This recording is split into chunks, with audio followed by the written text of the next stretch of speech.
So our next item on the information agenda, part of the agenda, is the Windstorm update. Dr. Swift?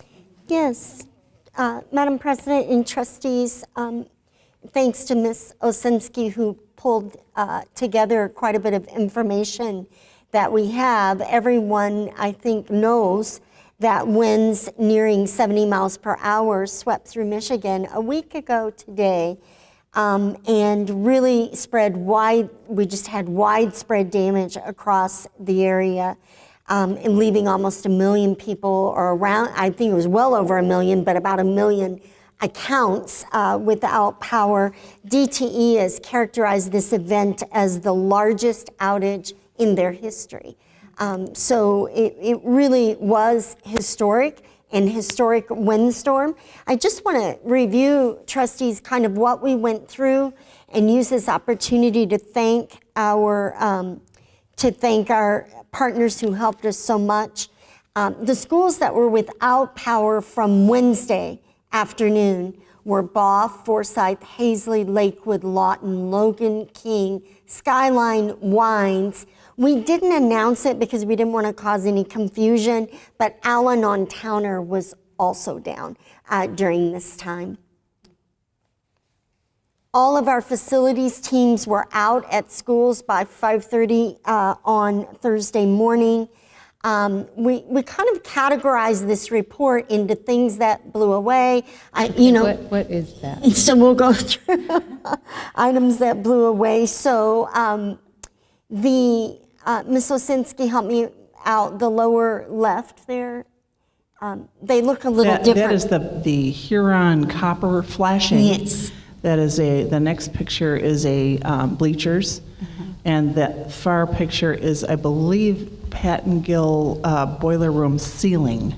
So yes, thank you. The ceiling and the combustion air intake at Patton Gill boiler room, the fan covers blew off, the rooftops. We had various rooftops. We're going to show you a pretty compelling video.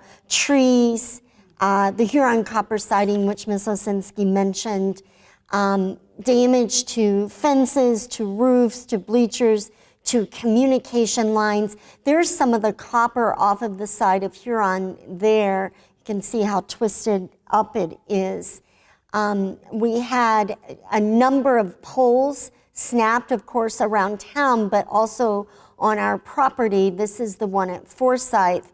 This is the before and after. It isn't standing perfectly vertical in the after picture, and that did cause me some concern, but I am reassured by our DTE partners that it is just fine.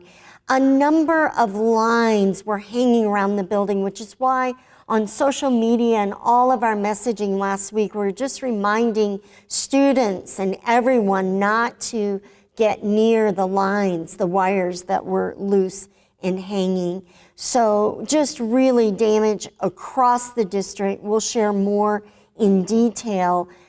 Here's the side of Huron, and you can see that copper trim, trustees, we've not seen this kind or level of damage where literally the side of the building is peeled off like that.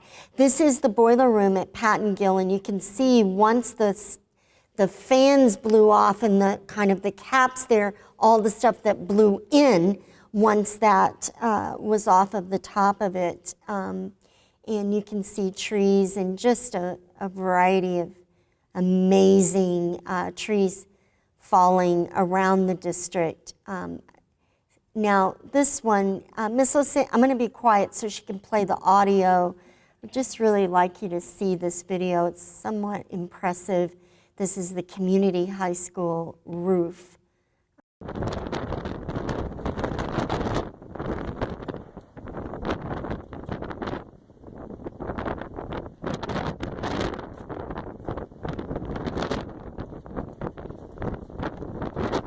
I have not determined who was filming. I've been advised not to ask any more questions. So as you can see, that one will, community roof will be in an emergency repair. Schools, we ran in then over Friday, Saturday, trustees, you were updated.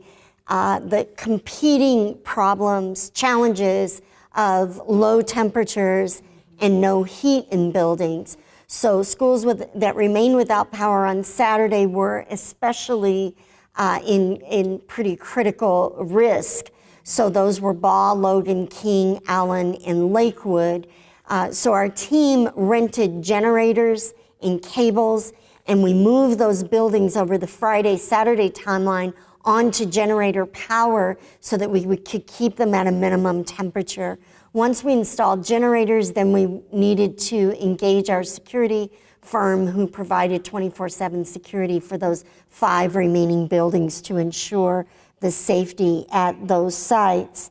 And so then further complications arose with the power surges that occurred when the electricity went off, and then also those power surges when the electricity came back on. So at that point, we lost boilers at King.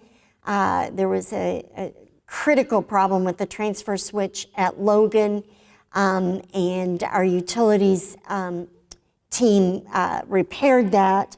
We also had a problem at Skyline Auxiliary Gym, the Skyline Pool air handler system, and of course, Skyline Swim was preparing to participate in state finals over the weekend, so it couldn't have been worse timing for them, and the water had not obviously been purified or cycled over the time that it was off. So lots of what we call systems complications during this process. We were so delighted that DTE completed repairs by 8:20 on Sunday evening. Now at that point, we still needed to conduct the transition from the generator power back to building power.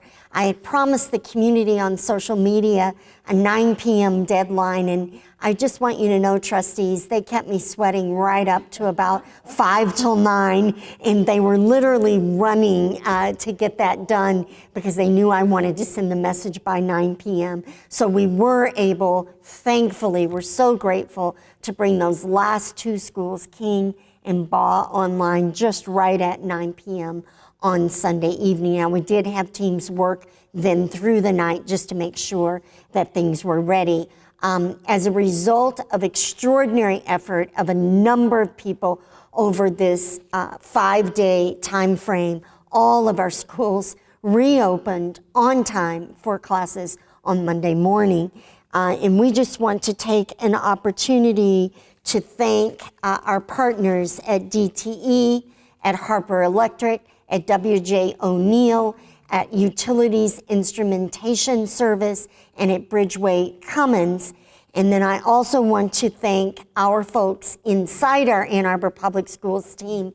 They work 16 to 20-hour days every day throughout this time. Miss Jen Hine, who sends her regards, she is at the city transportation meeting, which she must attend. So I sent her there this evening, but I will send her all of our gratitude. Mr. Rick Scott, Terry Conklin, and Mike McFarland, these folks really accomplished extraordinary work. It would have been very appropriate even to say, gosh, we didn't make it on time. But that was not in their vocabulary, and they gave me briefings morning and evening every day, and many times in between those 2 essential briefings. So all of our gratitude and thanks, and it is an historic event, and it will be quite all right, I believe, with all of us if we don't have another one for a long time. So, and I know that our parents and community, Skyline had to reschedule their finals, and our students just did an incredible job despite their additional challenges.